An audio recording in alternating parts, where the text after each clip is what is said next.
todos bem-vindos. Sejam bem-vindos aí ao nosso webinar de sábado de manhã. Está virando tradição já aqui na Dom Alberto a gente trabalhar com os temas importantes. Nesse primeiro momento falando um pouquinho de Covid, né?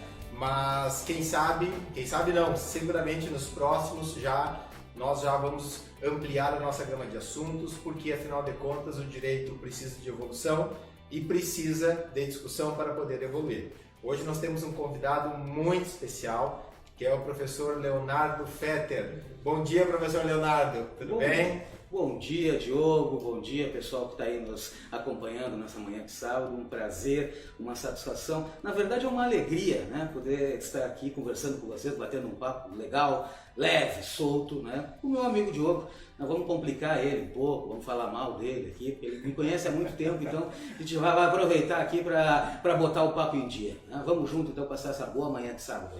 Tá certo.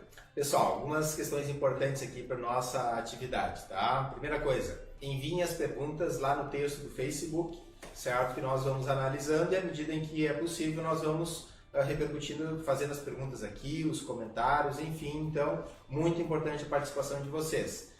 Para quem quer o certificado lá para validar horas, né? Dentro lá do link tem, ou então nos grupos aqui de participação, vai lá, faz inscrição, depois volta, faz a avaliação do webinar, coloca os seus comentários e o certificado é emitido, certo? Nós temos aqui para poder fazer acontecer, nós temos uma equipe aqui, nós temos o Fabrício, né? Fabrício, o Luiz que está aqui, o Diogo, temos também a organização do Bernardo, do Luiz Fernando que faz o marketing aqui da nossa atividade, temos também a Luísa que participa e a Valéria que participaram da organização, então fica um agradecimento especial aí a eles, tá bom? Nosso tema de hoje é advocacia pós-Covid. Muda? Covid mudou alguma coisa para nós, será, professor? Seja bem-vindo. Obrigado, Diogo. Bah, gente, olha, essa situação da pandemia, essa situação de isolamento, né, do corona, eu gosto de chamar do coronavírus, mas não, coronavírus, ela atingiu o mundo, né, de uma forma muito intensa e não podia deixar de ser que atingiu também a advocacia, atingiu a nossa atividade, a atividade dos advogados, né, de uma forma bastante intensa, não dá para dizer que não. E a partir disso a gente está, eu diria que aprendendo, né? Alguns dizem reaprendendo, eu não gosto do termo reaprender. Eu acho que a gente está aprendendo sim a enfrentar essa dificuldade e o mais importante de tudo, né? Transformar essa dificuldade em algo bom, em algo adequado, em uma forma que a gente progrida enquanto profissional. Né? Eu sempre penso, e o pessoal nas aulas eu brinco, né, que diante de um limão, o pessoal gosta de dizer que tem que transformar numa limonada. Eu, como não gosto de limonada, eu gosto de transformar um limão em caipirinha. Então essa é a realidade nossa, esse enfrentamento. E vejam, essa situação de pandemia, ela gerou um troço tão estranho, e aí eu quero aproveitar uma decisão do STF, até para deixar já ponto, assim, em primeira mão para vocês. Eu nem publiquei nas redes sociais ainda, né, porque eu vi a decisão agora, estava lendo a decisão, mas eu acho importante já vocês tomarem conhecimento disso. Notem, nós estamos falando aqui de advocacia, nós estamos falando e pensando no exercício da advocacia.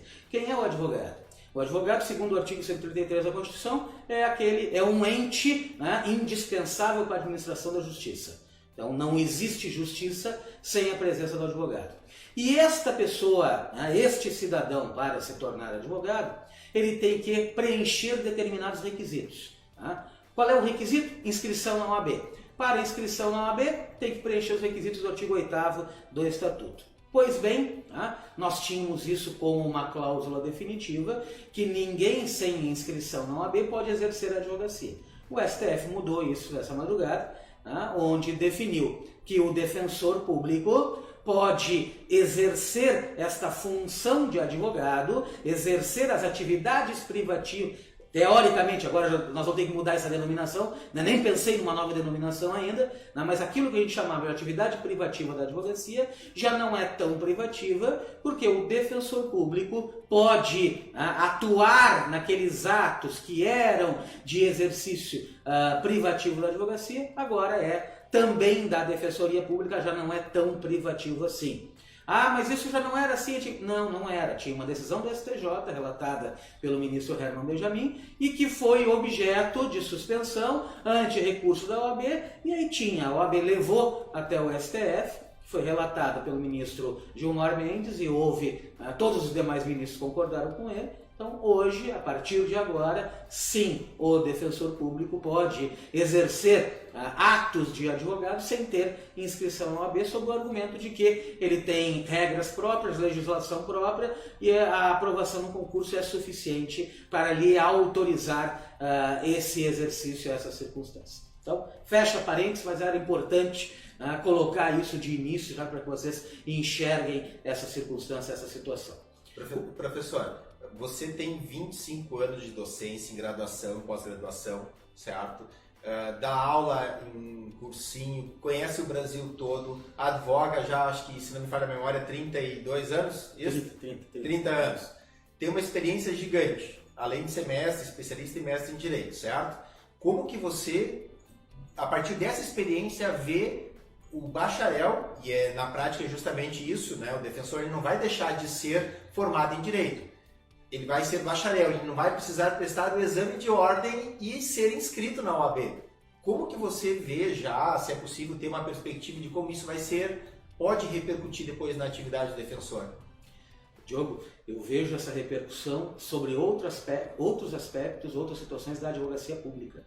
Tá? Porque no momento em que o STF diz que o defensor público, e tu fosse bem no cerne, né? O que vai ser o defensor público? Uma pessoa formada em Direito. Quem é a pessoa formada em Direito? O bacharel em Direito. Esse bacharel em Direito se submete ao concurso público da Defensoria Pública, ele vai poder exercer aqueles atos que eram privativos do advogado.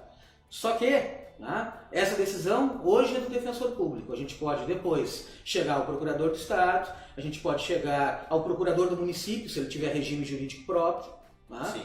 Então nós podemos estender isso para outras profissões públicas com regimes jurídicos, com legislação própria, que foi o fundamento do STF nesse caso. Quer dizer, o que o STF diz? O defensor público, o bacharel em Direito também, de forma alguma vai poder ser defensor público e não é bacharel em Direito. Isso não. Mas o bacharel em Direito, que passou no concurso da Defensoria Pública, pelo fato da Defensoria Pública ter regras e exigências próprias, ele pode exercer atos que eram privativos da advocacia. Por que não o advogado do Estado? Procurador do Estado? Sim. Por que não ele também? Hoje se exige... A lógica é a mesma, né? A lógica é a mesma. Eu imagino que a partir de agora essa decisão do STF vai se estender. Por que não? Eu não conheço, Diogo, aí, acho que tu conhece bem mais do que eu, mas se pensarmos, se tiver o procurador do município, também um regramento próprio. Uma legislação própria. É possível ter. A Procuradoria de Porto Alegre, por exemplo, é um grande exemplo de procuradoria, com publicações, com estrutura, com uma organização gigantesca, né, sobre o aspecto técnico, muito bem montada, e poderia seguir por esse mesmo caminho, então. Poderia. Esse efeito eu acho que vai ser muito interessante, e eu queria, porque é uma decisão efetivamente que não transitou em julgado ainda, foi dessa noite, claro. Mas é do STF. Então o que nós teremos aí? Em base de declaração? No máximo em base de declaração. Existe, e eu não sei os termos, e aí a gente vai ficar, eu quero até dar uma olhada, existe uma outra ação sobre a batuta do ministro Lewandowski, discutindo isso também.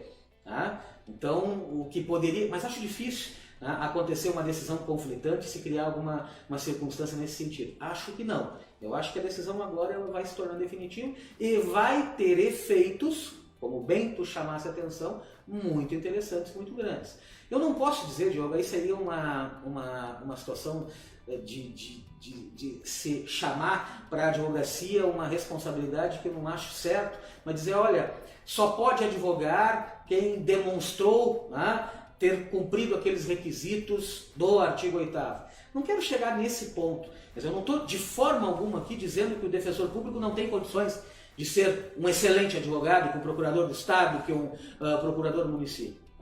É só, nós temos uma lei federal bastante clara, que é o Estatuto da Ordem, dizendo isso, dando esta obrigação ou criando esse requisito. Hoje foi relativizado, e foi relativizado para a Defensoria e acredito que vai ser relativizado para outras funções públicas também. Quer dizer, eu estou vendo Não sei como vai ser, mas eu estou enxergando lá na frente uma forma de que a advocacia pública vai seguir um caminho agora de não mais ter a necessidade de inscrição na OAB. E pensando em ética, né, nós temos uma série de regramentos éticos no estatuto, no regulamento, no código de ética, que agora não vão mais poder ser exigidos ou impostos para estes operadores, exercitores do direito. Eu não posso mais chamar eles de advogado agora. Eles vão ter o regime próprio? Eles têm lá dentro do regime próprio, vão ter que ter as normas éticas específicas lá para eles. Exatamente, né? Exatamente. Veja, não está sendo impedido que essas pessoas façam registro na OAB, façam inscrição. Sim. Não é essa circunstância. O que está se colocando é, muito bem, sou bacharel, cumpri os requisitos para ser defensor público, por enquanto é só isso. Passei no concurso, posso exercer atos privativos da advocacia? Posso. Preciso de inscrição na OAB? Não. Essa é a nossa realidade. Mas veja só, não é um contrassenso em relação à legislação que estabeleceu a necessidade de prática da advocacia por determinado período para ser juiz, para ser promotor, não é um contrassenso porque se quer levar para o poder público, e essa foi a ideia, me parece, pessoas com experiência, maduras, né, que tenham expertise para bem julgar, para bem conduzir. Me parece contraditório isso. O que você acha? Eu acho bem estranho. Eu acho que neste momento, porque o que nós víamos nos concursos públicos para essas funções? A exigência da advocacia. Né? Alguns até exigiam tempo de advocacia para poder exercer essa advocacia pública. Agora, nós vamos ter que ver como é que vão sair os próximos editais. A princípio, tecnicamente, teoricamente, é possível que saia um edital permitindo que uma pessoa se submeta ao concurso público da defensoria sem qualquer experiência. Vou ter que ter muito cuidado com isso. Acho, Diogo, e concordo contigo que eu não sei dizer se é um contrassenso, mas que é uma coisa estranha. E tu vai ver, ontem, lendo a decisão, pensando, foi definido, e é definido há muito tempo, que o advogado público tem direito a honorários. Honorários advocatícios. Honorários advocatícios. No momento que o defensor público, e é o que diz o artigo 85 do CPC, os honorários de sucumbência. E agora, no momento em que ele não é mais advogado, e o artigo 85, eu vou errar, mas é o parágrafo 16, 17, 18 ali do artigo 85, fala que o advogado público tem direito ao honorário de sucumbência. E o defensor público que não é advogado tem direito ao honorário de sucumbência? Em tese não tem mais. Até porque os honorários são regulados pelo estatuto. Exatamente. Ou, mais complicado ainda, nós vamos ter defensores que têm direito a honorários que vão estar inscritos na OAB e defensores que não têm. Porque não, teoricamente, nós estamos pensando aqui diante de uma decisão que não tem 24 horas ainda.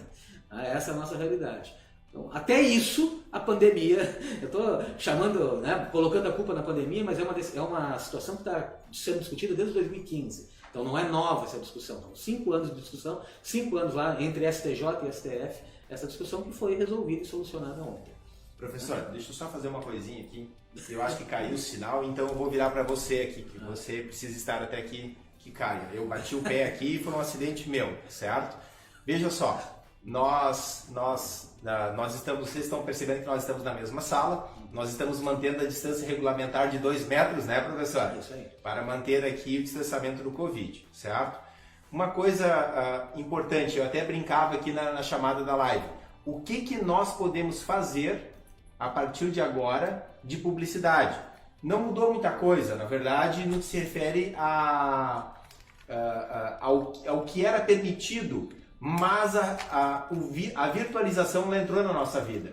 Como é que você vê isso hoje? O que você vê hoje de possibilidade de publicidade da advocacia? Vou usar esse termo. Eu usei marketing. Posso usar marketing? Já começa por aí. Acho que não. Acho que não. Diogo, eu estava agora de manhã, essa tua pergunta é interessantíssima, porque eu estava agora de manhã olhando as redes sociais, a gente acostumou agora, né? Ainda mais a rede social parece que meio faz parte da nossa vida, é meio obrigatório. Aí eu vi uma propaganda, e olha o termo que eu vou usar agora. Eu vi uma propaganda de um advogado, né, a respeito disso. que as universidades, os cursos de direito contam uma mentira para os alunos. Que basta ter conhecimento para ser um bom profissional, tá? Para ter sucesso na advocacia. Ele estava dizendo isso, tá? Que não. Ele dizia, impressionado com o termo que ele usava, ele dizia mentira. Tá? Não basta ter conhecimento e qualificação para sucesso na advocacia. Tá? Tem que ter um plus, algo a mais. Ou seja, e ele usou um outro termo fantástico, né? Desastrosamente fantástico. Né? O advogado novo, esse que busca o sucesso, ele tem que criar alternativas para sair pela tangente das comissões de ética das seccionais. Assim que ele dizia no vídeo. Ele estava propondo a burla, então? Estava propondo a burla. Ser um advogado de sucesso, tu tem que conseguir burlar, porque tu precisa mais do que conhecimento para ser um advogado de sucesso. Cara, eu achei aquilo, né, um horror, uma barbaridade. Né? Nós chegamos ali ao ponto de eu estar diante de um estelionato jurídico, processual. Tá? Diogo, a gente tem que separar quando pensa. Olha só, nós chegamos num ponto, eu particularmente, então eu vou falar muito da minha experiência pessoal, eu fiquei com o escritório fechado por um bom tempo, ele está aberto agora dentro de alguns limites. Tá? Eu aprendi a trabalhar em casa, que não é fácil, extremamente complicado. Né? Todo mundo acha que é fácil trabalhar em casa, não é. Criei toda uma estrutura em casa para eu poder trabalhar e aprendi a ter contato com os meus clientes via as diferentes formas digitais que nós temos, inclusive reuniões com várias pessoas. Né? Então, a pandemia criou essa necessidade para o profissional da advocacia de se adequar a essas circunstâncias. E vejam, existe uma adequação muito natural, que já vem com os tempos, que é a questão do processo eletrônico. O processo eletrônico já exigiu e já vem exigindo dos advogados uma outra postura, uma reinvenção quase. Tá? Porque grande parte ainda dos advogados, assim como eu, é do tempo do processo físico. Então, além de se adequar ao processo eletrônico, que no Brasil, que é um país de grande diversidade, é extremamente difícil tu exigir de um advogado que não tem à sua disposição sequer uma boa internet, tá? Que se adeque ao processo eletrônico. Então, olha a situação que nós estamos criando. E aí tu me provoca da publicidade. Tá? E eu vou começar falando da publicidade, fazendo uma diferenciação entre o que é publicidade e o que é propaganda. Tu chamou de marketing, né? Tá? Publicidade e propaganda. O que o nosso estatuto e o nosso código de ética diz? Que a publicidade do advogado deve ser informativa. Por quê? Porque é proibida a propaganda cujo objetivo é captação de clientela. Tá? Então nós já fazemos essa diferença inicial. O que é permitido, autorizado ao advogado, tá? No exercício da advocacia, tá? Defensor público não precisa fazer propaganda, então não vamos deixar ele de lado agora. Tá? Então ao advogado é permitido a publicidade, mas é proibida a propaganda. Por quê? Porque segundo a OAB, a propaganda, a captação de clientela geraria mercantilização da profissão.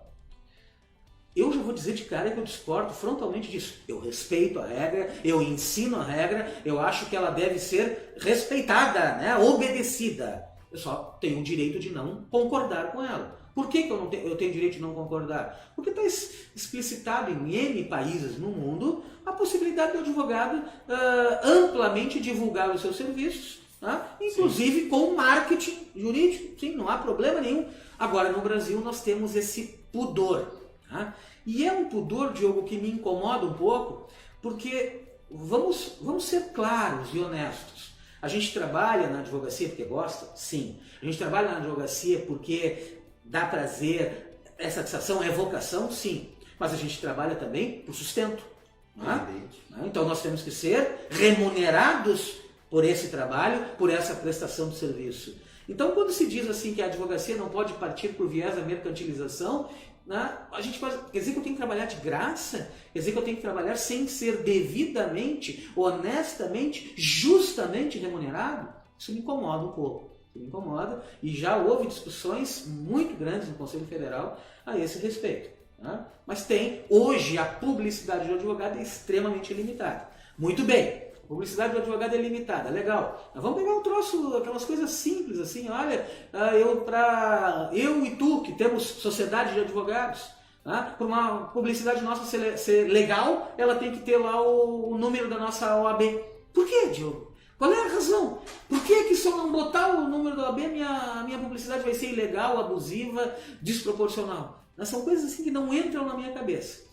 E aí a gente entra não apenas em Covid, isolamento, mas a gente entra numa era de rede social. Nós estamos numa era de rede social.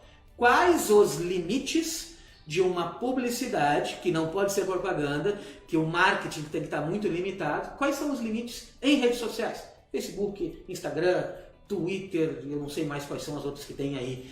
Quais são os limites? Aliás, nesse momento nós estamos rediscutindo vários limites, né? Eu tenho uma pergunta bomba para o professor Peter aqui, vai vir daqui a pouquinho, né? Ele é um cara que entende muito da advocacia, entende muito das questões éticas que envolvem, do código de ética, dá aula há muito tempo disso, é um expert no assunto e tem uma pergunta bomba para ele. Eu vou fazer antes aqui, né? Olha o que eu ganhei dele de presente aqui, ó. É a xícara Olhos de Tigre, né? Que é a marca registrada dele. Para quem está acompanhando aqui e que não é da instituição, a gente faz o convite, nós temos o vestibular agendado agora. Dom Alberto é uma instituição de renome, reconhecida aí por sua qualidade. Então, se você não é aluno da Dom Alberto ainda, venha fazer o vestibular, venha conhecer, você vai estar aqui muito bem atendido para viabilizar o seu sucesso profissional. Porque, por mais que a gente tenha hoje, no direito, um exército de 1.100.000, né? 1.100.000 advogados, eu fico assim com o que você comentou agora há pouco, do que vi hoje de manhã pela rede social, porque realmente, você ser advogado, ter a OAB e abrir, né, uma sala comercial com uma placa na porta, sou advogado, não é garantia de que vai conseguir se sustentar, né, professor? Dá para fazer propaganda nas redes sociais hoje? Qual é o limite, professor? É estranho, porque nós temos. Né, é estranho e chato. Hoje, uma das grandes discussões, né, do Conselho Federal é a publicidade. Não está se discutindo, só que essa é uma grande discussão faz 5 anos. Né, e nós não chegamos ainda num denominador comum. A regra para a divulgação, né, de publicidade, né, veja, divulgação, divulgar, informar, sou advogado, né, tanto para o jornal, né, quanto para uma placa que tu põe no teu escritório, quanto para a rede social, é exatamente a mesma. Quer dizer, o grande defeito, que eu considero defeito, o erro, o equívoco hoje, é nós não termos um regramento. Já que não abrimos, eu sou favorável, eu sou daqueles, abre. Deixa eu fazer propaganda. Quero fazer propaganda na TV. Faz. Mas não é isso que está valendo. Sim. Então hoje, se eu botar uma propaganda, uma publicidade no Facebook, no Instagram, no Twitter, eu vou me submeter às mesmíssimas regras de qualquer outra forma de publicidade, aquelas do Código de Ética. Então, se eu for botar uma publicidade lá, eu vou ter que botar com o meu nome, eu vou ter que botar com o número da OAB, eu vou ter que dar meu endereço, o meu e-mail, e as minhas especialidades, aquelas originárias de especializações técnicas. Eu sou o especialista em dano moral. Tens pós-graduação em dano moral? Não, então tu não é especialista em dano moral. Eu sou especialidade no direito civil. Tens pós-graduação, especialização em direito civil? Não, não tem. Então não pode divulgar assim. Esse é são as nossas limitações. Uma das grandes do grande desenvolvimento, grande mudança que teve na OAB foi colocar, ou da publicidade, poder colocar a questão do QR Code, sim, a questão do nome social, que é um troço muito interessante, hoje, que foi uma alteração moderna também, do advogado transexual, que tem um nome a qual ele é conhecido nessa condição, e esse nome pode ser colocado na carteira, pode ser colocado na publicidade, pode ser usado na condição do advogado, então nós podemos colocar, mas de resto, Diogo, nós temos regras antigas, superadas, e que não se adaptam ou tem uma dificuldade louca de se adaptar para esse momento de redes sociais e que piorou com a pandemia. Sim.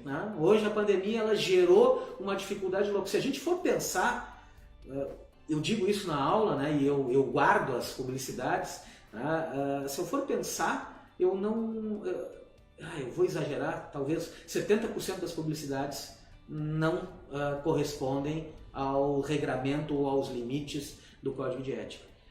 Diogo, se a gente for raciocinar, assim, sendo quadrado pelo Código de Ética, não é possível sequer algo que todos os sites de advogado têm, que é a foto dos advogados.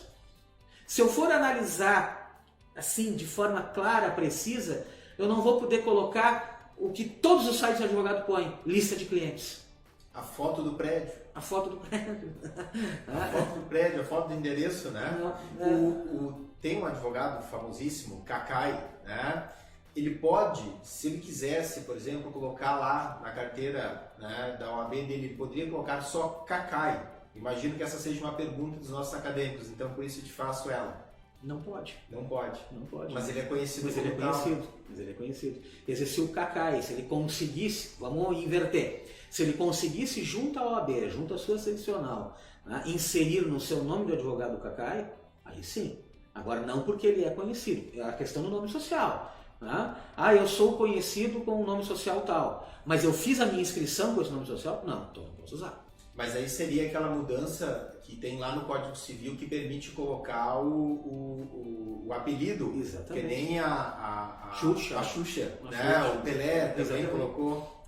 Edson Arantes Pelé do Nascimento, se não me engano é isso, né? Seria nesse caso. Seria nesse caso, senão não pode, senão é ilegal, senão é forma de captação de clientela, que é o que a regra, eu não vou nem falar OAB, mas a regra ela estratificou ali. Ela não quer permitir, ela não aceita permitir a captação de clientela. Esses dias eu me perguntou uma menina, aliás, um beijo para a Sol aqui do Dom Alberto, né, já fizeram uma propaganda da Sol aqui, diz que ela participa de todas webinar aqui do Dom Alberto. E ela já mandou um abraço aqui. Mandou um abraço. Um beijo, Sol.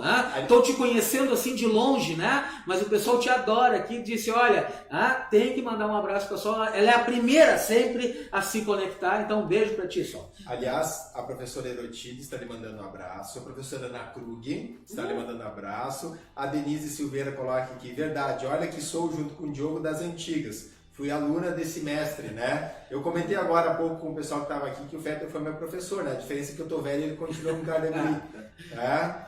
Enfim, desculpa, ele interrompi, né, professor? Eu estava falando, Diogo, que eu recebi uma pergunta bem interessante esses dias e que se a OAB quiser, ela cria um problema. Por quê? Porque não se pode fazer publicidade da advocacia junto com outra atividade.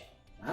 Por causa disso, tem-se um baita de um problema, porque também quer se impedir que se crie um escritório de advocacia junto com o escritório de uma outra atividade. Por quê? Porque essa outra atividade pode gerar captação de clientela para a advocacia. Aí, uma aluna muito interessante, ex-aluna, né, bacharel, aliás, nem bacharel, advogada, começando a advogar e disse, professor, eu estou montando o meu escritório na minha casa. Pode, sem problema nenhum. Só que na minha casa tem o escritório do meu irmão. Tranquilo? Só que o meu irmão é arquiteto. Eu posso ter o meu escritório de advocacia na minha casa, na casa dos pais dela, junto com o escritório do meu irmão. E eu digo, como é que vai fazer a placa? Não, vai ter a minha placa de advogado, vai ter a placa dele de arquiteto. E aí, vai ter secretária? Se vai ter secretária, vai ter uma só. Já vai começando a criar problema. E tem os espaços compartilhados que são uma tendência hoje em São Paulo, Porto Alegre, Rio ainda. Você tem uma secretária para várias atividades, né? É uma coisa do direito, aquela do jogo do bom senso. A OAB vai ter que ter bom senso. Ela não vai poder punir, né, uma advogada que quer e que tem direito de criar seu espaço de trabalho na sua casa. Mas o irmão dela é arquiteto, então podem os clientes do irmão dela que é arquiteto, né, podem ser direcionados para ela. Então não pode ser no mesmo espaço. Não dá, nós temos que ter possibilidade. Senão a gente vira, aqui no Rio Grande do Sul, a gente tem aqueles cavalos que puxam charrete, que põe aquela viseira, né, que só consegue olhar para frente. Tem que abrir. E eu não posso esquecer, tu falou da Ero, tu falou da Ana, da Denise, né? Gente, a Sabrina também. A Sabrina também, beijo pra vocês. Né? Obrigado pelo carinho. O Maximiliano Brum, ele faz uma pergunta assim, entendo que toda mudança começa com movimento. Existe algum empenho da classe para mudar isso ou não, por precaução de sofrer punição da OAB? Eu já vi, Marcos, muitos movimentos e hoje, dentro do Conselho Federal, né, existe uma comissão trabalhando na alteração especificamente da questão da publicidade. Tá? Já vieram alguns projetos buscando alterar, nunca esses projetos foram... Eu escutei, mas isso são aquelas coisas que a gente escuta e não sabe se é verdade, né? Que já teve projeto, eu não vi, honestamente, no sentido de liberar a publicidade, né? Deixar a publicidade livre, e teve um bloqueio por parte da OAB. Mas sim, tem um movimento dentro do Conselho Federal, e Max, movimentos dentro da OAB, eles só conseguem se desenvolver, ter força, quando tiver apoio, né, de uma quantidade grande de advogados. Então, sim, né, se cada subseção se mobilizasse no sentido, vamos criar comissões para isso, vamos criar abaixo-assinado, vamos criar projeto ou proposta de projeto, vamos à luta, vamos em frente. Quer dizer, é essa a beleza. Diogo, cara, deve ser o que, 20 ou 25 anos atrás, numa aula, numa aula, eu disse um troço parecido, né, quando eu dizia sempre dos alunos, né, que o aluno não sabe a força que tem dentro de uma universidade.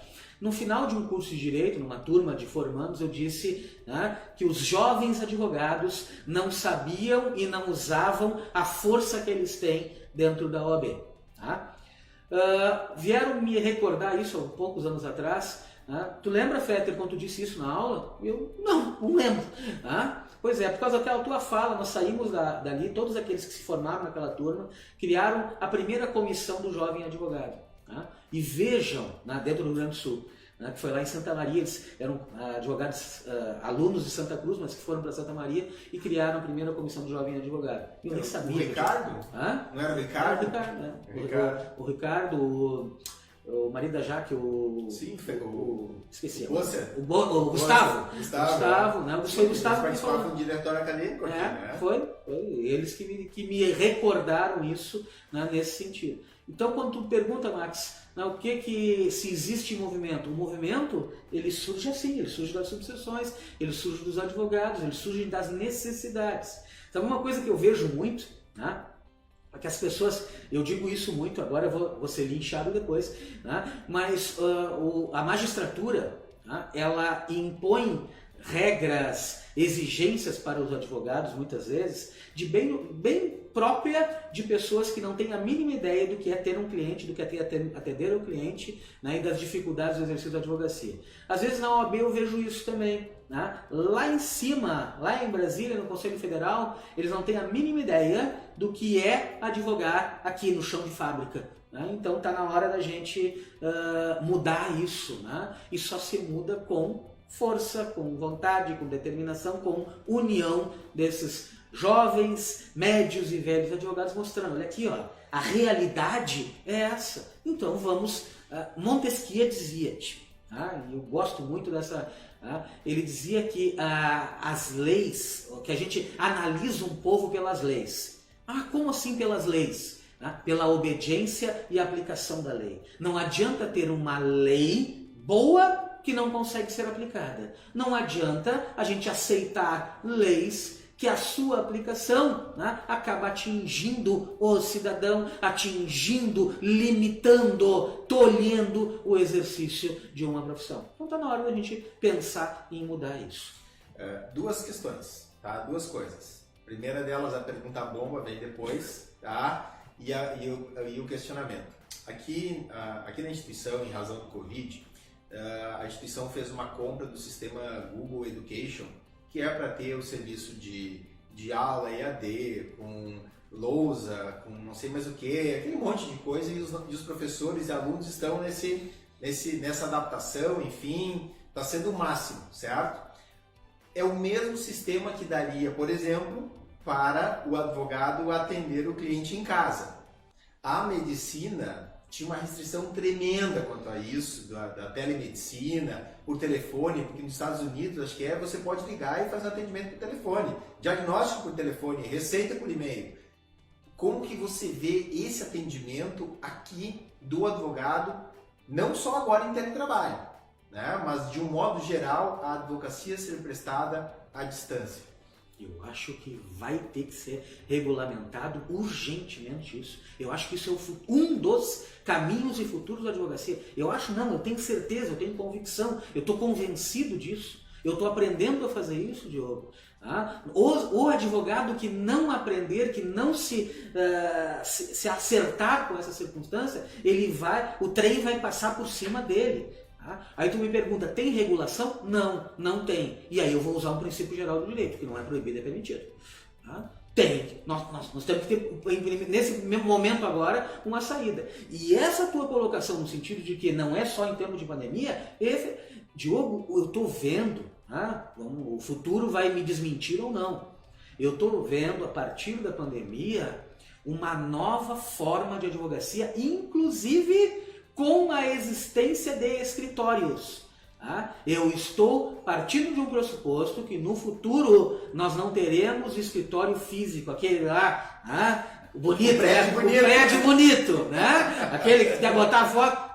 Nós estamos indo por um caminho onde o atendimento do advogado vai ser virtual. E veja, se nós podemos propor ações, acompanhar ações, fazer audiências, fazer sustentações orais, de longe. No escritório?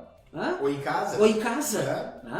Quer dizer, hoje, do jeito que nós estamos progredindo, o escritório do advogado vai ser um estúdio, uma sala. O doutor Eliseu Werner Scherer está assistindo aqui. Um abraço, doutor. Obrigado por estar acompanhando. Ele tem um escritório bonito, né? Ele tem um escritório bonito, sinal. Vale ex-presidente da subseção da OAB, uma pessoa fantástica, um exemplo para a advocacia. Sim, o Max agradeceu, a professora Herô disse que também está se reinventando aqui. O professor Herô está gravando live, está fazendo tudo. Fantástico de ver, né? A segunda, que aí vem a bomba. Professor, deu medo. Ontem eu conversava com um advogado, ele me mostrou uma decisão em que o juiz determinou a parte que pegasse, porque o juiz estava no grupo de risco, o servidor estava no grupo de risco, então ele determinou que a parte, leia-se advogado, pegue o processo e digitalize em 30 dias. Não foi um pedido, foi uma determinação, foi uma ordem. Como é que você vê isso? Tem que ter cuidado com o que eu vou falar agora. Não, sentimentos muitos aparecem, né? Sobre vários aspectos, entendendo o momento, entendendo o contexto, entendendo a situação, mas peraí, né? Vamos parar para pensar um pouquinho sobre isso. Já faço de cara uma pergunta, né? E se o advogado não fizer, qual é a consequência? Qual é a penalização processual? Qual é a sanção? A primeira coisa, porque eu sou daqueles que eu não gosto de fazer o que me mandam, eu tenho um problema com essa questão. Então sempre que me mandam alguma coisa, eu fico pensando, se eu não fizer, qual é a consequência? Ele disse que para ti não valeria isso, tá, Veri? Só para registrar aqui. Por favor, que fique registrado isso, que é na minha casa. Eu sou mandado pela mulher, pela filha mais velha, pela filha mais nova e pela gata. Eu só não sou mandado pelo cachorro, porque o cachorro é novo lá, né, e esse ainda não tem espaço. Não tem espaço, eu só consegui pisar na nuca dele, não tem problema. Tá certo. Não é responsabilidade, Diogo, há muito tempo, eu já vou chegar nessa da digitalização, mas há muito tempo eu discuto uma outra circunstância que é bastante comum e que os advogados se submetem, eu me submeto também, para não brigar, porque que aí nós temos outro problema, que é a demora do processo, que é aquela duração razoável. Mas cansei de ver determinações de decisões judiciais dizendo que a função de intimar o meu cliente era minha para comparecer na audiência, para prestar depoimento pessoal. Então a responsabilidade é do advogado de intimar, de avisar, de comunicar e levar o seu cliente, sob pena, inclusive, eles diziam, de confissão. Sim. Isso é um absurdo, isso é um descalabro, isso não é processual, isso não é jurídico. O Código de Processo é muito claro, no sentido da intimação, de quem é a responsabilidade da intimação da parte. Nós não estamos falando mais das testemunhas, porque essas sim podem ser a responsabilidade do advogado, mas da parte não. E mais, da parte ainda tem a questão de que ela tem que ser avisada, comunicada, de que o seu não comparecimento à sua negativa de depor gera a confissão, gera a pena de confesso. Então isso já é feito regularmente e eu tenho uma tese, que eu faço meia culpa junto. É feito porque nós, advogados, permitimos. Porque nós silenciamos. Porque eu silencio. Puta, não posso falar palavrão. Porcaria. Vou brigar aqui, o meu processo vai demorar mais. Aí, vou fazer para não me incomodar. Então, a nossa inércia gera este tipo de situação. Depois tu vai me passar essa decisão, né, para eu olhar. Eu quero olhar, agora fiquei curioso. É um absurdo. É aquelas situações onde a CEDAP, né, a Comissão de Defesa e Prerrogativas do Advogado, tem que ser avisadas, porque nós estamos, o advogado e a parte está sendo constrangida. Isso é uma espécie de constrangimento. E, Diogo, não é o único.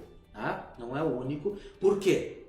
Porque nós temos, vou te dar uma outra situação, que nós temos um juiz do Rio Grande do Sul que puxou isso, e que aí virou desembargador, e a partir disso, decisão de segundo grau tá influenciando, que é a questão da mediação e da conciliação, que é o futuro. Posso até falar isso em tempos de pandemia. Eu acho que nós, advogados, somos extremamente limitados nisso, a gente tem que aprender, e nós vamos ter que aprender, é uma obrigação nossa. Sim. Só que, sim, não há dúvida que mediação e conciliação é forma alternativa de solução de conflito, e que a gente tem que usar na medida do possível, que o CPC reconheceu isso, impôs isso no rito, pelo menos no procedimento comum. O que alguns juízes estão fazendo agora? Eles criaram uma nova condição da ação. Eles indeferem a petição inicial quando a parte não demonstrar, junto com a petição inicial, que tentou a conciliação. Isso não está previsto no CPC? Nem em lugar nenhum. E tem decisão do Tribunal Gaúcho nesse sentido. Então, essas ações, contra concessionárias, essas ações que só diz isso um juiz que nunca tentou negociar com uma concessionária, para ver como é de serviço público, para ver como é difícil e como é complicado esse tipo de situação. Então está sendo imposta uma nova regra, uma nova condição. Não é só legitimidade de interesse, é legitimidade de interesse e ter tentado e demonstrado, comprovado que tentou resolver extrajudicialmente, e ainda se diz para não encher, para o Poder Judiciário não ficar inchado de ações. O Poder Judiciário está inchado de ações também por culpa do Poder Judiciário, não é só culpa nossa. Quando dizem, doutoras e doutores, para vocês, para ti, que o processo demora porque tem muito recurso, tu pula da cadeira. Lá nas aulas eu digo morde a jugular, não, mas não permite esse tipo de circunstância. Faz uma perguntinha só para o juiz que te disser que o processo demora por causa da quantidade de recursos. Pergunta se ele obedece ao artigo 226 do CPC. Se ele obedeceu ao artigo 226 do CPC, que é o prazo do juiz, eu respeito. Nenhum juiz, até porque não tem condições. Eu respeito isso também. Agora, dizer que o processo demora por causa de um exercício de um direito, recurso é exercício do direito, chega a ser uma forma antiética até de falar, de se manifestar. Então, vamos parar de assumir responsabilidades que não são nossas. Então, o judiciário está inchado, tem muita ação. Abre mais concurso, bota mais juiz, bota mais serventuário, bota mais promotor, bota mais gente para trabalhar. Eu vou continuar sendo advogado, o Diogo vai continuar sendo advogado, e a gente vai ter mais possibilidade de acesso à justiça. Agora, limitar, cortar o acesso à justiça por causa disso, Diogo, eu tenho guardado uma decisão que é daquelas que eu não sei como denominar. Agora tu me deu mais uma que eu vou guardar também. Eu tenho uma de a qual a juíza indefere a petição inicial porque ela tem 40 laudas. Sério? Ela chega, eu não vou lembrar direito os termos, mas ela faz uma comparação do que é uma obra, um livro. E 40 laudas é um livro, e ela não tem tempo de ler um livro ao analisar cada petição inicial. Então ela manda o autor emendar a petição inicial para no máximo 10 laudas, sob pena de indeferimento. Não, tem que rir, porque não pode ser sério isso. Tem a decisão, tio. Interior de São Paulo, não vamos lembrar a cidade agora. Tem a decisão. Bom, é claro que a gente brinca e exagera e é enfático em posições, O advogado tende a ser assim, e eu acho que isso é da essência da profissão. Mas veja só, que nem a professora Denise comentou aqui antes, que há uma recomendação do CNJ para digitalização. E isso, perfeito. Quem quer digitalizar, digitaliza. Naquela decisão ficou impositivo. Esse é o pontinho de distância de uma situação e outra, né? Mas o advogado ele precisa exercer livremente a profissão. E a gente tem percebido muitas limitações recentemente, né? A independência é um dos fundamentos, um dos pilares do exercício da advocacia. Então o advogado, e eu não vou discordar da professora Denise, no sentido de que sim, né, existe uma recomendação. Recomendação não é ordem, recomendação não é imposição. Eu posso ter todo o interesse do mundo de digitalizar todos os meus processos, tá, e fazer isso numa boa. O que eu não posso, o que o Poder Judiciário não deve, não pode, é impor ao profissional esse tipo de circunstância, esse tipo de situação. Quer dizer, nós estamos indo aí para um lado equivocado, ilegal, abusivo e desproporcional. Até porque a gente não pode, eles não podem nos exigir que a gente substitua a obrigação deles. A obrigação deles é digitalizar. E Diogo, por favor, né? A gente teve que esperar a pandemia para digitalizar os processos. A gente não teve tempo suficiente para isso. Né? A Justiça Federal demonstrou isso há 5 anos atrás, onde começou essa digitalização. Por que a Justiça Estadual não o fez também? Agora, na pandemia, né, vão correr atrás, né, e vão impor esse tipo de exigência sobre a parte? Não admito, não concordo. Eu concordo com a digitalização, eu apoio o advogado que, por vontade sua, vou digitalizar meus processos, perfeito. Agora, o Poder Judiciário impor isso ao advogado, aí eu já discordo, aí é o tipo de forçação de barra que não nos serve. Bom, eu gosto de fazer uma pergunta, já é 10 para o meio-dia, professor, por incrível que pareça, né? Eu gosto de fazer uma pergunta rápido, né? Sempre para quando a gente tem a oportunidade de conversar com profissionais que têm a sua trajetória, a sua história. Por que ser advogado? O que te levou à advocacia? Tá? E pergunto isso porque assim, tem das pessoas que estão assistindo aqui, grande parte são acadêmicos, e eles seguramente, assim como eu, né, sempre buscamos inspirações. No teu caso, por que ser advogado e por que ser professor do direito também? No tempo do colégio, do 2º grau, meu pai, sabe, ele era juiz. Sim. E eu fugia do direito. Eu até 2 meses antes do vestibular, eu dizia que eu ia fazer jornalismo, não ia fazer direito. 2 meses, e aí eu não sei te explicar a razão, mas é exatamente 60 dias antes, na época de fazer a matrícula para o vestibular, eu sem avisar ninguém me matriculei no vestibular de Direito. Eu não sei porquê, não tem uma explicação lógica para isso, mas eu desisti do jornalismo sem avisar ninguém da minha família, e eu sempre disse, né, jamais vou fazer Direito. E 2 meses antes eu fiz. Não sei porquê. Tá? Aquelas coisas. Não fui um grande aluno, né? Não fui um mau aluno, não fui um grande aluno. Eu era um aluno bem, aqueles alunos médios, né? Que não fui o primeiro da turma, não. Tá? Mas, durante o período da faculdade, tá? Eu aprendi algumas coisas e eu sempre fui bastante brigador e eu gostava da figura do advogado. Até por ter convivido com um pai juiz, ter feito estágio junto à promotoria, né? E ter feito isso que o Dom Alberto tem aqui, que as faculdades têm, que é como é que chama aqui? Núcleo de prática jurídica. Eu acho que aquele momento ali, ele é fantástico. Mas teve um momento que definiu isso, né? Que foi, eu me formei em 1991, em 1990 meu pai se aposentou e abriu o escritório de advocacia, né? E eu fui trabalhar junto com ele no escritório de advocacia. Naquele momento, quando eu comecei a atuar ali, o pai disse uma coisa que eu levo muito comigo, né?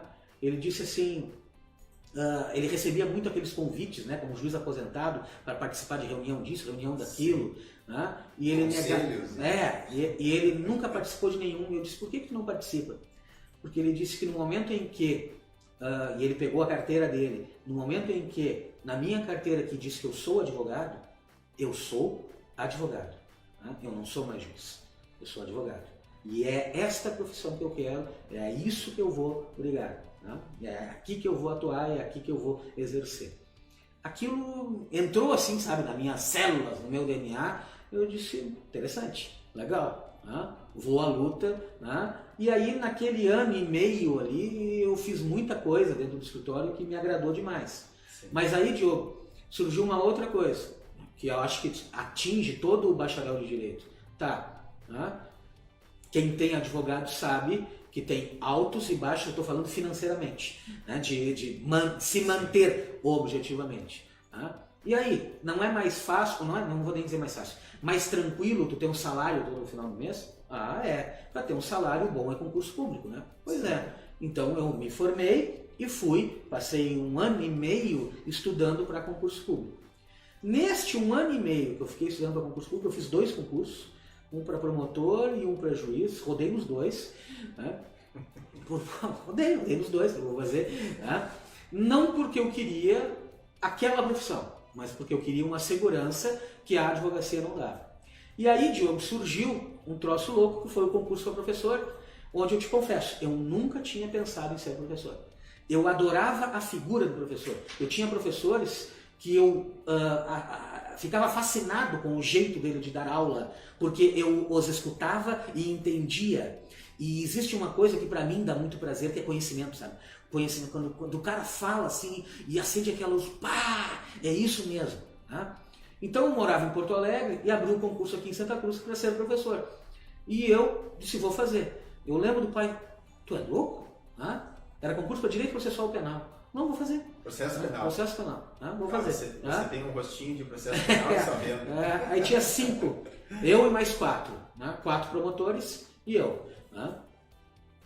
1 ano de formado. Aí fiz o concurso.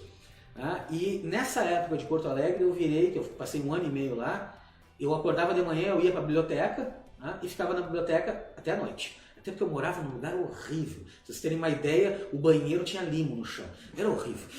Então eu ficava na biblioteca de manhã à noite. Eu estudava muito ali, eu estudei muito. Então eu me preparei muito para esse concurso. Eu estava... E como eu era o mais novo, né, eu lembro até hoje, quando me deram aquele prova oral, né? Aí deram aquele aquário com os temas da prova oral, o mais novo tira. Foi lá, o Fetter, ele tirou, né? Prisão e liberdade. Cara, né? Era um tema que eu adorava, né? Prisão e liberdade. Então, né, eu lembro que meu pai foi acompanhar a minha aula, né, do concurso, e o pai saiu chorando da aula, porque foi uma aula boa mesmo, mas eu tirei 5º. Né? Dos 5, eu tirei 5º. Mas passei no concurso. E aí, Diogo, chamaram os outros, né, para processo penal, e aí tinha uma disciplina de lógica e hermenêutica jurídica, né, e eu era concursado. Aí perguntaram para mim, tu quer? E o idiota disse, quero. E aí, para dar aula no 9º semestre. Então, tu vai dar aula no 9º semestre. Eu tinha 23 anos. Para dar aula no 9º semestre de lógica e hermenêutica e no 10º semestre de linguagem jurídica. Então, eu assumi essas duas. 90% dos alunos eram mais velhos do que eu. Sim. E eu ficava estudando o dia, e depois disso eu peguei direito romano, só coisa legal. Eu ficava estudando todos os dias até as 3 da manhã, eu dormia das 3 até as 7, né, e ficava estudando, porque algumas pessoas não aprenderam ainda que dar aula, a gente não prepara a aula, a gente prepara a disciplina. É inadmissível, eu não admito que o professor chegue e diga assim, eu não tenho mais nada para dar, eu não preparei mais nada hoje, ou faça uma pergunta para ele lá do final da matéria e ele diga, eu não sei responder, eu tenho que... Não. Mas quando eu preparo uma disciplina, eu preparo ela. Aí era essa a ideia que eu pensei. E aí eu comecei a dar aula. E aí sabe o que eu disse na minha primeira aula? A Rose, a presidente da subseção aqui, foi minha aluna. A Vere foi minha aluna, minha mulher, né, na primeira turma. Eles brincam comigo que eu suava quando eu olhava as calças, assim, né, de medo. Mas eu usei um troço ali que... eu usei uma frase do Schopenhauer. Uma frase do Schopenhauer que foi a tentativa de me acalmar. Eu digo para vocês, eu não sei tudo. Se vocês me perguntarem coisas que eu não sei, eu vou dizer eu não sei, eu não vou enrolar vocês. Né? E não exijam que eu tenha, né, nessa minha estrutura adiposa, né, de cintura planetária, né, não exijam que eu tenha dentro de mim tudo aquilo que eu li, como não podem exigir que eu tenha dentro de mim tudo aquilo que eu comi. E aí comecei a aula e estão aí, né, 25 anos dando aula, respeitando o aluno, gostando do que fazer. Eu descobri que ensinar e conseguir que para quem eu estou ensinando ele aprenda dá um prazer fabuloso, fabuloso isso. Isso apaixona. Eu comento algumas vezes, né? Não sei de onde é que eu tirei isso, mas eu acho que o professor, quando ele dá aula, ele satisfaz, quando recebe salário, ele se satisfaz, mas quando ele vê o sucesso do aluno, é onde vem a maior satisfação dele, né? Então, acho que é esse o sentimento. A professora Erudites foi teu colega? Foi. Ela disse que você fez excelente júri quando foi meu colega. Foi. O Douglas está mandando abraço também, a Denise, nós o fizemos professor Silvio Silva. O Silvio tá aí também! Professor Silvio. Nós fizemos um júri simulado na época, né, da Euro, lá onde eu fui promotor. Depois eu fiz outro júri simulado, mas aquele júri simulado foi estranho porque eu criei um troço maluco com o professor, né, na hora do júri simulado, por causa da colocação do MP no júri. Porque eu queria que o réu fosse condenado. Eu queria, mas não conforme o promotor do processo queria. Tá? Eu queria que ele fosse condenado por uma outra razão. E aí ele queria me botar, como todo promotor, do lado do juiz. Eu disse, eu não quero sentar do lado do juiz. Tá? Eu sou parte interessada. Eu sempre disse que o Ministério Público é parcial. Os promotores agora adoram dizer que eles são imparciais. Né? Promotor é parcial, promotor é órgão acusador. Tá? Então, se o advogado está abaixo ali, promotor tem que estar também. Isso deu uma confusão. O júri não iniciou logo na horário, porque eu só sento, eu não quero sentar à direita do juiz. Quero sentar aqui embaixo, no mesmo nível da defesa, porque defesa e acusação estão no mesmo nível. Comecei a fazer, mas foi um júri legal. Não, mas é legal. A gente faz aqui na Dom Alberto, todo semestre, o professor Wagner ele faz no estágio 2, que é a parte de penal, ele faz o júri simulado. Então é institucional isso, e daí a gente chama todo mundo da faculdade para participar. Alguns não percebem o quanto essa experiência é rica, né? Porque é um teatro fantástico esse júri.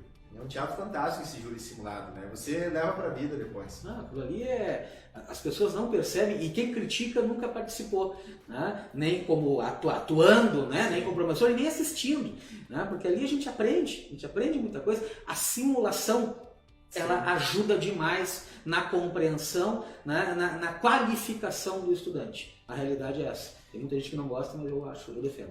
O meu júri simulado eu fiz com o Fetter, me lembrei disso agora. Eu e o Vink ficamos de lado separado, eu e meu sócio. Nós brigamos no júri porque veio uma história de uns gênios lá e foi fantástico. É justamente isso, a gente não esquece, é uma experiência de aprendizado muito grande. Então, mas professor Fetter, muito obrigado pela sua presença aqui. Eu não falei metade do que eu queria falar. Mas tu não entendeu, tá? A sutileza da colocação. Claro, eu quero voltar de novo. Eu tenho que ser claro com o Diogo. Ser sutil com o Diogo não dá. Pois bem, pessoal, nós estou agradecendo aqui a presença da equipe técnica, né, que ajudou, já foram citados aí, que são importantíssimos. Nós realizamos, professor Fetter, um total de 5 finais de semana, 5 finais de semana de webinars, certo? Foi um aprendizado gigante fazer isso. Até hoje a gente está fazendo a sintonia fina aqui. O pessoal percebeu, bati numa câmera, a gente teve que rearrumar as câmeras aqui no meio do caminho. Deu certo por quê? Porque o tema interessa e tivemos a oportunidade de ter grandes nomes que passaram por aqui. E encerrar contigo manteve muito elevado o nível das pessoas que vieram, que participaram, e te agradeço demais a disponibilidade de estar aqui com a gente nesse sábado de manhã, né, professor? Foi um prazer. Eu não diria foi um prazer quando eu te respondi, quando tu me convidou, é uma honra. Eu gosto demais, gosto do Diogo. Eu vou contar uma história, né? Até a gente está falando em ética, Diogo, 2 minutinhos só. Mas tem muita gente que não sabe separar as coisas. Não vão embora ainda. Não vai embora, fica aí. História legal, escuta. Tem muita história legal, mas tem uma que até porque está em andamento. Teve uma vez que eu estava numa audiência e do outro lado estava uma ex-aluna. Né? E ela não tinha rolado o testemunho. Chegou na hora da audiência, ela trouxe as testemunhas. Né? E eu disse, não rolou. Né? Aí ela falou com a juíza e a juíza disse para mim, doutor, se o senhor permitir, né, que ela escute as testemunhas dela sem arrolar, eu disse, não permito, não autorizo. Tá? E não foram ouvidas as testemunhas. Ela não arrolou no prazo legal. tá? É minha amiga, tal, né? Foi ex-aluna. Muita gente não percebe que o fato da gente estar trabalhando, advogando, tá? A gente pode ser amigo do outro advogado, tá? Mas mesmo assim trabalhar dentro do processo. Por que eu falei do Diogo? Porque a gente tem um processo, tá? Que nós dois damos risada, tá? Mas nossos clientes se odeiam. Tá? Quando eu digo para o meu cliente que eu vou falar com o Diogo, a primeira vez ele disse assim: tu vai falar com o advogado dela? Eu disse: vou. Não, eu quase perdi o cliente já. Não higieniza. Higieniza. Parte a parte. Né? Agora, tu acha que o Diogo vai me dar liberdade? Não, liberdade ele me dá. Tu acha que ele vai deixar de usar o conhecimento dele, o direito dele, a possibilidade para o cliente dele ganhar? Não. Isso significa que ele está preparando uma baita manifestação para largar lá no processo, tá? Só para ele já está se desculpando aqui, ó. Que coisa séria, né? Isso é ética, é relação entre os profissionais. Nós podemos, o Diogo disse aqui que brigou no lado dele com o Vink, que é sócio dele, amigo dele a vida inteira. Tá? A gente pode debater juridicamente dentro dos autos, tá? E sair da audiência, sair do processo e continuar, né? Pelo menos se tratando bem, né? Sem sair no... Se respeitando. Eu prefiro continuar sendo amigo. Tá? Mas, gente, foi uma honra, foi uma satisfação, foi uma alegria poder participar desse momento especial que o Diogo e a Faculdade Dom Alberto estão proporcionando para vocês. Espero que tenha sido uma manhã boa, né? E fico à disposição, Diogo, para outras ou em outras oportunidades estar aqui de novo. Tá? Beijo para vocês. Agora empilhou de mensagem aqui o Jorge, a Janaína dizendo que foi legal, o Anderson dizendo que foi o réu no júri, o Gamber dizendo que figuraça, né? A Daniela, a Cleide, deve voltar, Érica, muito bom, Tatiana, parabéns pela Dom Alberto, pelo professor, Heloísa, enfim, dezenas de mensagens aqui, todo mundo querendo o seu retorno, certo? Enfim, deixa eu ver, o Guilherme Pedroso entrou aqui agora, o Guilherme, professor aqui. Então, o Max está mandando um abraço, o doutor Eliseu também mandando aqui congratulações, o professor Matheus agora também, mandando um abraço. Enfim. Quer dizer, junta eu, o Matheus e o Gui, pelo menos conhecimento jurídico pesado, né? Pelo menos uma tonelada de conhecimento jurídico pela frente. Mas são momentos muito bacanas. Fica novamente o registro aqui de agradecimento pela sua vinda, foi muito bacana tê-lo aqui. Para quem está lá, para os alunos, lembrem que tem que entrar lá e fazer a avaliação do evento, é muito importante. Nós recebemos, tem momento para críticas, para sugestões, para dizer se está bom, se está ruim, que precisa melhorar, enfim, é muito importante isso para nós. Lá é o lugar certo para justamente fazer isso, para a gente melhorar aí. E tem melhorado a cada live que a gente tem feito. Então, lembrem de ir lá fazer essa avaliação durante a próxima semana. Participem das próximas atividades da instituição. Semana que vem a gente começa a nossa semana de provas aqui. Fica desejo de boa sorte aí para todo mundo, né? Temos certeza que vai dar tudo certo.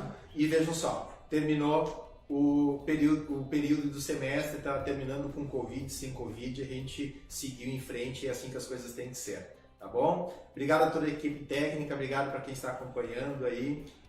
Acompanhe as notícias da Dom Alberto, esse vídeo vai ficar lá no YouTube. O senhor autoriza deixar no YouTube? Autoriza. Vai ficar lá no YouTube da instituição, lá na playlist. É playlist, né? É playlist do direito. Playlist do direito, isso. É o fã-clube do direito lá do Dom Alberto. Vai ficar lá à disposição para quem quiser assistir depois, tá bom? Um abração para todos. Grande semana, grande semestre para todos. Final de semestre já. Tchau, tchau.